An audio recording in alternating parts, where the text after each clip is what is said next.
In those days, there was no king in Israel. Every man did that which was right in his own eyes. Okay, let's unpack this powerful opening, because it really does set the stage for what we're digging into today, these excerpts from the Book of Judges. It really does. What's fascinating there is how that one sentence just throws us into this world, without a strong central government. Yeah. It hints at a time where individuals, tribes, they're largely acting on their own, which, well, as we're going to see, has some pretty major consequences. Exactly. For you diving in with us, the Book of Judges covers, a pretty wild period in ancient Israelite history. Think of it like the time after Joshua. He led them into the Promised Land, but before they had any kings. Right, a sort of gap. And it's marked by this recurring cycle. Oh. The people mess up, they get hammered by their neighbors, they cry out for help. And then some leader, a judge, steps up, rescues them. For a while, at least. It's a pattern that just keeps repeating through the book. And the source material we've got here, it really gives us a pretty comprehensive look at this whole era. Yeah. We're going to see the first attempts, often, incomplete attempts, to settle the land, then the rise of these big figures like Deborah, Gideon. Right. The really complex, difficult story of Jephthah, Samson, who's almost larger than life. Oh, yeah. And then, towards the end, some frankly disturbing accounts of internal conflict, society kind of breaking down. So our mission today is to really get under the skin of these themes, these patterns. Oh, We yeah. want to find those surprising moments, those aha insights that jump out from the text. Help us understand what was really going on. Without it feeling like a dry history lesson. Exactly. You're looking for knowledge, quick but thorough. That's the aim. So should we get started? Let's dive right in. The beginning, Judges 1 and 2. The initial efforts to, take control of the land after Joshua dies. What jumps out at you there? Well, chapter 1 kicks off with the tribe of Judah taking the lead. Right. Simeon's helping them out. And they have some early wins, like at Besek. They beat this big Canaanite force, and then they do something pretty brutal to the king, Adoni-Bezek. Yeah, cutting off his thumbs and big toes. It's harsh. Really harsh. And his own reaction, saying he did the same to 70 other kings, it just hammers home that theme of cyclical violence. Yeah. Retribution. What goes around comes around. Grim stuff. Then we see Judah taking Jerusalem, burning it down. Seems like a big win. It is. But then Benjamin? They can't seem to drive out the Jebusites living there. They just kind of coexist. Yeah. It feels like an unfinished job, doesn't it? This early failure. It sort of hints at this recurring problem, Yeah. Trying to completely displace who's already there, long-term consequences. That's a crucial point, and we see that pattern repeated, don't we? Manasseh, Ephraim, Zebulun, Asher, Naphtali. Even Dan, later on. They fail to completely kick the Canaanites out. And the text even gives reasons, like those chariots of iron in the valleys. Exactly. Yeah. A real military advantage for the Canaanites in certain areas. Shows that even, God's chosen people faced practical, real-world limitations. Technology matters. Iron chariots. Yeah, definitely tough opponents on foot. But it's not just military stuff, is it? Chapter 2, the angel of the Lord shows up at Bochum. And delivers this strong rebuke. Wow. For not tearing down the Canaanite altars, for making treaties, leagues with the locals, things they were told not to do. Right, and the consequence. Pretty clear. Yeah. These nations left behind, there'll be thorns in your sides, and their gods will be a snare. So it connects their military and political problems directly to their spiritual compromises. Their failure to, fully separate themselves, it's going to bite them back. Precisely. And then we get this really key contrast. The generation that knew Joshua saw all the amazing stuff. They were faithful. Right. But the next generation, the text just says flat out, they knew not the Lord. That's the hinge the whole book swings on, isn't it? Absolutely. That forgetting. Yeah. Forgetting their history, their relationship with God. That's what leads them astray. That breakdown of the covenant, their agreement with God, it's presented as the root cause of all the trouble that follows. Yeah. Sets up the whole cycle. Disobedience, oppression, crying out for help. Exactly. That spiritual foundation crumbles and everything else follows. Which brings us neatly to the first few turns of that cycle. Chapter 3 starts with Shushan-Rishav, king of Mesopotamia. Sounds tough. Yeah, oppresses Israel for 8 long years. Until Othniel steps up. Caleb's younger brother, actually. Yeah. The Spirit of the Lord comes on him, leads them to victory. Yeah. Then peace. Okay. Seems straightforward. Cycle complete. Well, for a bit. But, the pattern. And they do evil again. Okay, cue Eglon of Moab. He teams up with Ammon and Amalek. How long this time? 18 years. A long stretch. He even takes the city of palm trees. Jericho, probably. a real low point. But the deliverance this time, it's memorable. Very memorable. Ehud, left-handed guy from Benjamin, uses that perceived disadvantage, hides a dagger on his right thigh, Sneaky. and assassinates King Eglon, who's described as, well, very fat.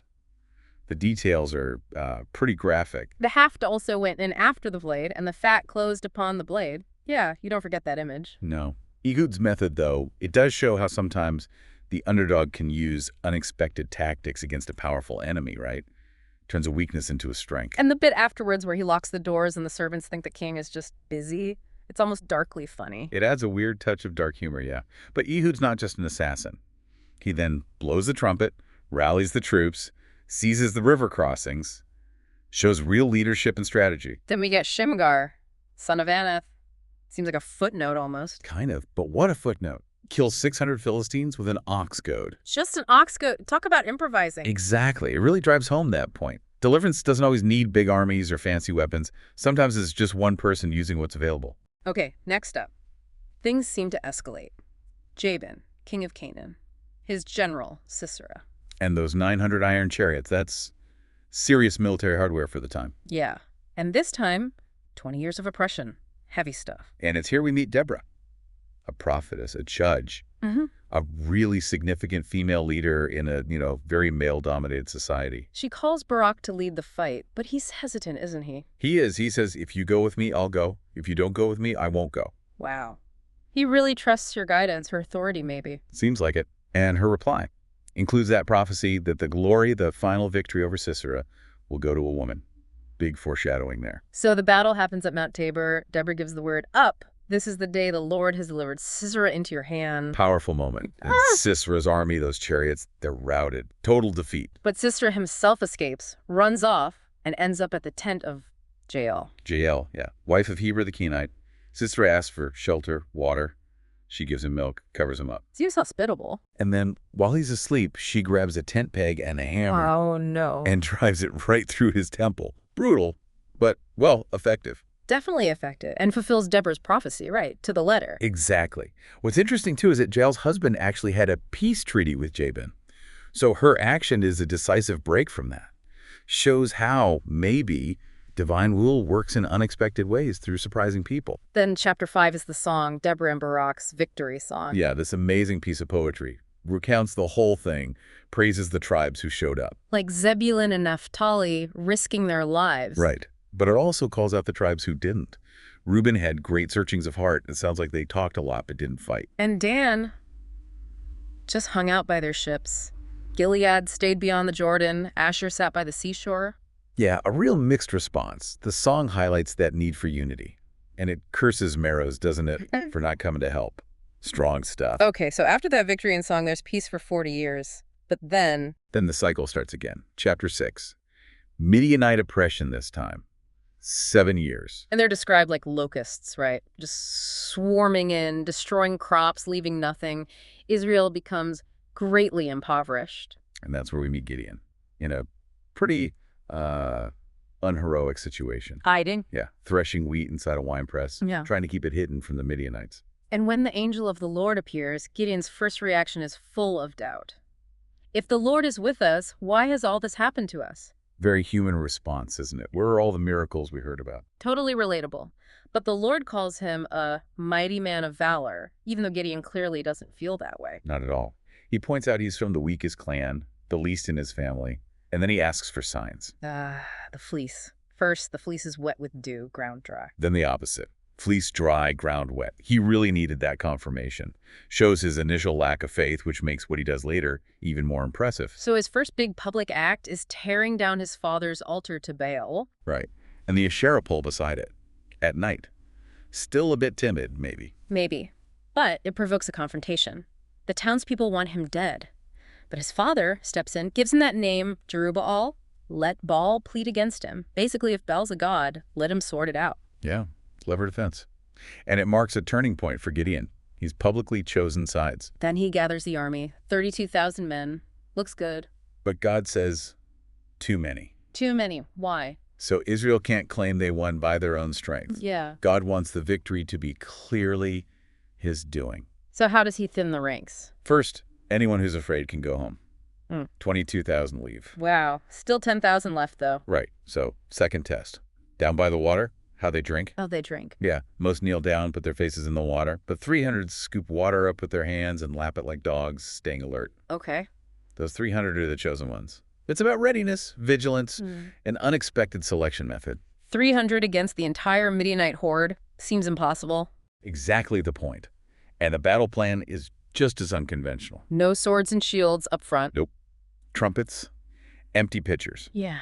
and torches hidden inside the pitchers. A sound and light show. Pretty much a psychological attack. Divide into 3 groups, surround the camp at night, smash the pitchers, blow the trumpets, hold up the torches, and shout, "The sword of the Lord and of Gideon." Designed to cause maximum panic and confusion. And it works perfectly. The Midianites panic, start fighting each other, flee in chaos. Before the attack, Gideon gets one more bit of reassurance, doesn't he? Overhearing the dream in the enemy camp. Right. The dream of the barley loaf rolling down and flattening a Midianite tent. And the interpretation. This is nothing else save the sword of Gideon. Huge confidence boost right when he needed it. So the Midianites are routed, but then there's trouble with Ephraim again. Yeah, they feel left out, slighted, because they weren't called up for the main fight. Same complaint they had before. But Gideon handles it better this time. Much better. Very diplomatic.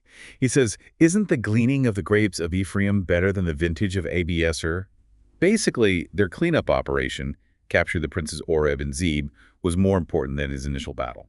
Flattery works. Smart move. But Gideon doesn't stop there. He pursues the remaining Midianite kings, Zebah and Zalmunna. Relentlessly. Yeah. And this is where a darker side maybe shows. The towns of Sukkoth and Penuel refuse to give his tired men food. And he threatens them. Yeah. Promises to punish them severely once he catches the kings, which he does. He teaches the men of Sukkoth a lesson with thorns and briars and tears down the tower of Penuel. Pretty harsh. And then he confronts Zebah and Zalmunna, asks them about men they killed at Tabor. Right. Turns out they killed Gideon's own brothers. Yeah. So he executes them. It's justice, but also personal vengeance. After all this, the people want him to rule, to be their king. Yeah. Rule over us, you and your son and your grandson. They want a dynasty. But he refuses. Says, "The Lord shall rule over you." Sounds very noble, very theocratic. It does sound noble. But Then he asks for gold. The earrings from the spoil. a lot of gold. And he uses it to make an ephod, some kind of priestly garment or object, places it in his hometown. And what happens? It becomes a snare. Israel starts worshiping it. So even in refusing kingship, he leaves them into idolatry.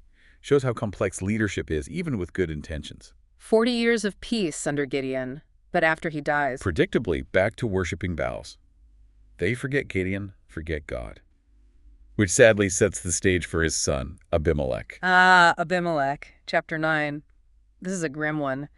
He's Gideon's son, but by a concubine in Shechem. Right. And he's ambitious, goes to his mother's relatives in Shechem, and basically asks, wouldn't you rather have one ruler, one of your own kin, than 70 of Gideon's other sons? So he's a local loyalty card? Exactly. And they fund him. He hires some thugs. And does what? Goes and murders 69 of his 70 half-brothers on one stone. Just brutal. Only the youngest, Jotham, escapes. Horrific power grab. Absolutely. And the men of Shechem make Abimelech king. But Jotham gets the last word, for a bit, from Mount Gerizim. Yeah, he shouts down this amazing fable, the parable of the trees looking for a king. The olive, the fig, the vine, they all refuse, right? They're busy producing good things. Right. Too busy being useful. Right. But then they ask the bramble, the thorn bush. And the bramble accepts. Eagerly, but with a condition. If in truth you anoint me king over you, then come and take refuge in my shade. But if not, let fire come out of the bramble and devour the cedars of Lebanon. Wow. A useless, dangerous plant offering protection, but threatening destruction if rejected. It's a direct shot at Abimelech, isn't it? Totally. A brilliant, scathing critique of his worthless leadership and a warning to Shechem about the fire they've just embraced. Powerful political commentary. And does the fable come true? Pretty much. Abimelech's reign is short, violent, full of conflict, especially with Shechem itself. Eventually, he destroys the city, sows it with salt. Fire definitely comes out of the bramble. And how does Abimelech die? Ironically, while attacking a tower in Thebes, a woman drops a millstone, an upper millstone, on his head. A woman? Yeah. Mortally wounded, he begs his armor-bearer to kill him quickly with a sword. Why? So people won't say, a woman killed him. Yeah. Fragile ego right to the very end. Yeah. Pretty pathetic end for such a tyrant. Fulfills Jotham's curse, really. Okay, after Abimelech, the text briefly mentions Tola and Jair. Right. Relatively peaceful periods, it seems. Yeah. Maybe more administrative judges and military ones. The text doesn't give much detail. But then, guess what? I may guess.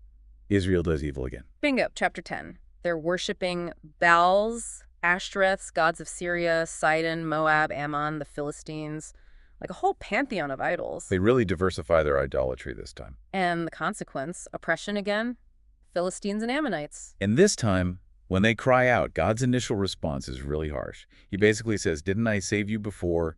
Go cry to the gods you've chosen, let them save you. Tough love. Or maybe just fed up. Seems like it. A stark reminder of the consequences of breaking the covenant. But eventually, after they put away the foreign gods, God's soul is grieved for the misery of Israel. There's a shift. And they need a leader against the Ammonites. Which brings us to Jephthah. Jephthah. Chapter 11. Complex figure.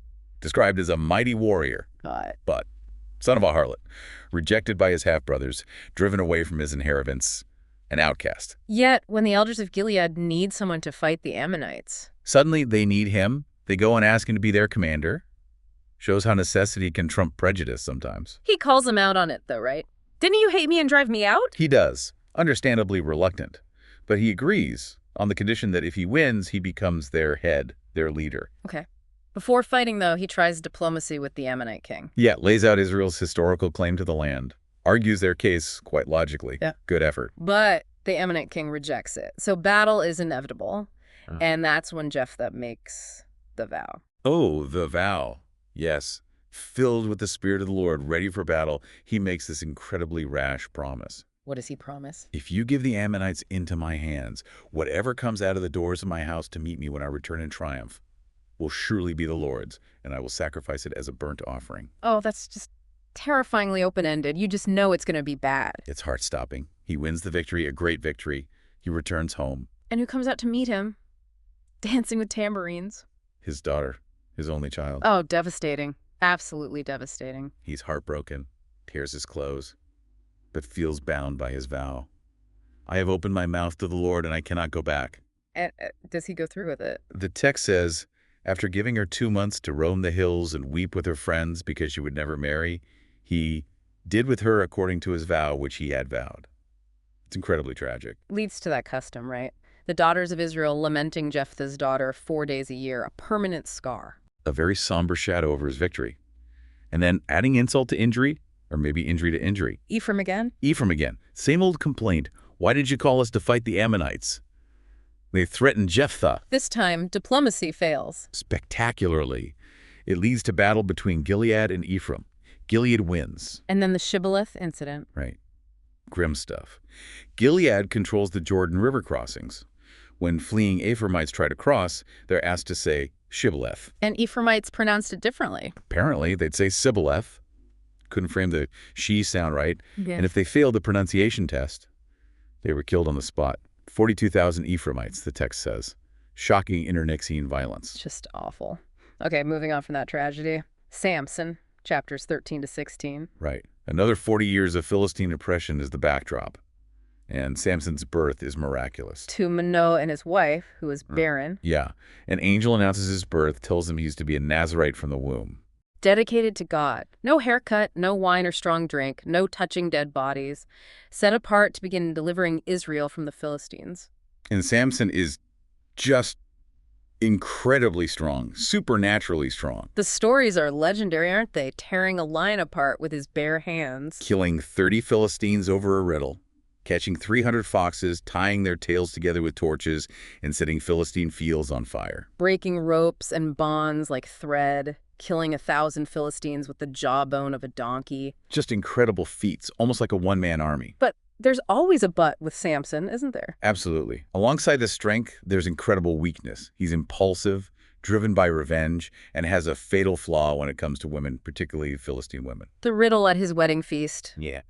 His wife betrays him to figure it out, kicks off a whole cycle of violence. Then the harlot in Gaza. He escapes by ripping the city gates, posts and all, out of the ground and carrying them away. Amazing strength, terrible judgment. And then Delilah. Delilah. The Philistine lords bribe her, offering a huge amount of silver to find the secret of his strength. And she just keeps nagging him, doesn't she? Pestering him day after day. Relentlessly. He gives her false answers. First bind him with fresh bowstrings, new ropes, weave his hair into the loom. And each time she tries it, shouts, "The Philistines are upon you," and he breaks free easily. But she wears him down. How can you say, "I love you," when your heart is not with me? Finally, he tells her everything. The secret of the Nazirite vow. His hair. The source of his strength isn't the hair itself, right? It's the vow it represents. His connection to God. Exactly. So she lulls him to sleep, has his hair shaved off, and when she shouts again... He thinks he'll just shake himself free like before. But he didn't know that the Lord was departed from him. Chilling words. His strength is gone. And the consequences are brutal. Captured, blinded, put in prison to grind grain. A terrible, tragic fall. Utterly tragic. But it's not quite the end. His hair starts to grow back. Symbolizing, perhaps, the vow being restored. His repentance. The text doesn't explicitly say, but it feels significant. And the Philistines bring him out for sport to entertain them in their temple. A huge crowd is there. Thousands on the roof alone. And Samson asks the boy guiding him to let him feel the pillars supporting the temple. And he prays, "O Lord God, remember me, I pray thee, and strengthen me, I pray thee, only this once." A final prayer for strength. Not for escape, but for vengeance. Let me die with the Philistines. And he pushes against the two central pillars. And the whole temple collapses, killing himself and thousands of Philistines. The text says he killed more in his death than in his life. A destructive, tragic, but undeniably powerful end. It really is. Okay, that brings us to the final section, chapters 17 to 21. And the tone shifts dramatically, doesn't it? Oh, absolutely. It gets incredibly dark. The focus moves from fighting external enemies to internal chaos, moral collapse, religious anarchy within Israel itself. It starts with Micah's idolatry. This guy sets up his own private shrine. Yeah, makes an idol, an ephod, teraphim. Yeah. Hires a wandering Levite to be his personal priest.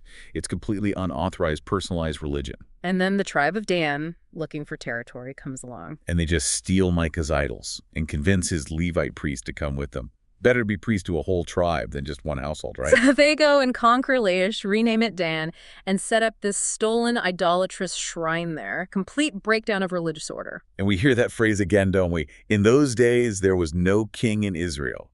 It's becoming like a refrain explaining the chaos. And then chapter 19, maybe the darkest story in the whole book. It's horrific. The story of the Levite and his concubine. She's unfaithful, leaves him. He goes to get her back. They're traveling home, need lodging for the night in Gibeah, a Benjamite city. An old man takes them in.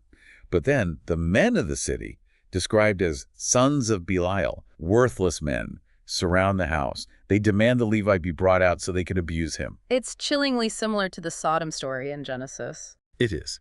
The host offers his own virgin daughter and the Levite's concubine instead, which is just awful in itself. But the mob refuses his daughter, so the Levite forces his concubine outside. And she's brutally gang-raped and abused all night, left for dead on the doorstep. When the Levite finds her in the morning, he puts her on his donkey, takes her home. And then does something utterly gruesome. He cuts her body into 12 pieces. 12 pieces, and sends one piece to each tribe of Israel. A shocking, horrific message. A desperate call for justice, demanding collective action against this atrocity. And it works. The tribes are outraged. They gather together against Benjamin, chapter 20. They demand the Benjamites hand over the guilty men from Gibeah. But Benjamin refuses. They decide to protect their own, even the guilty ones. Which leads to civil war, the other 11 tribes against Benjamin. And Benjamin, despite being outnumbered, puts up a fierce fight. They have those skilled warriors, including 700 left-handed slingers who could hit a hair and not miss. Yeah. The Israelites suffer heavy losses in the first couple of battles. They weep, inquire of the Lord. Eventually, they use an ambush strategy, similar to AI in Joshua, actually. Right. Lure the Benjamites out, then attack the city from behind. It works. The tribe of Benjamin is almost completely wiped out. Men, women, children, cattle. Just devastation. Brother fighting brother. A terrible, tragic outcome stemming from that initial crime in Gibeah. And the final chapter, 21, deals with the messy aftermath.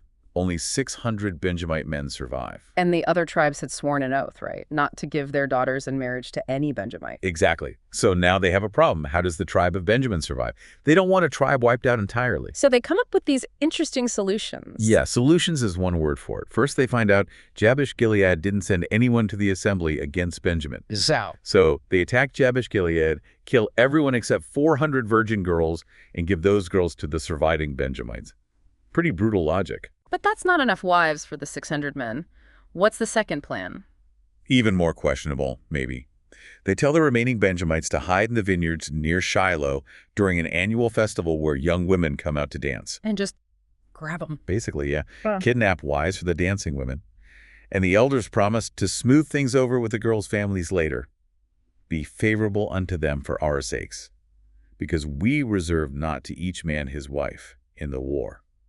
A really unsettling, pragmatic, morally gray solution to ensure the tribe's survival. Wow. And the book ends how? Right back where it started, with that same line, almost like a final sigh. In those days there was no king in Israel. Every man did that which was right in his own eyes. Bringing the whole chaotic narrative full circle. Powerful ending. So yeah, to kind of wrap up our deep dive. Yeah. The book of Judges, it gives us this raw, often brutal picture of a society just struggling without that central leadership. Caught in that relentless cycle. Disobedience, oppression, deliverance by these flawed heroes. Right. It's this surprising mix, isn't it? Heroic acts right alongside some really disturbing moral failures. It's not sanitized history at all. And for you, listening, wanting to get that knowledge efficiently, hopefully this deep dive gives you a solid, detailed overview of this really key period, these patterns of sin, suffering, salvation, and what happens when there's no unifying authority, no shared values. We've definitely hit some unforgettable moments. Ehud's cunning, Jael's tent peg, Gideon's doubt and strategy, Jephthah's terrible vows, Samson's strength and weakness, yeah, and that final, shocking descent into internal violence and chaos. Which brings us to our final thought. Something for you to chew on, that phrase again. In those days, there was no king in Israel. Every man did that which was right in his own eyes. What does that really tell us? About the need for order, for leadership, for shared values in any society, ancient or, well, modern. And maybe think about whether you see echoes of that dynamic anywhere today. That constant push and pull, between individual freedom, doing your own thing, and the need for some kind of communal well-being, some shared order. Definitely something worth pondering.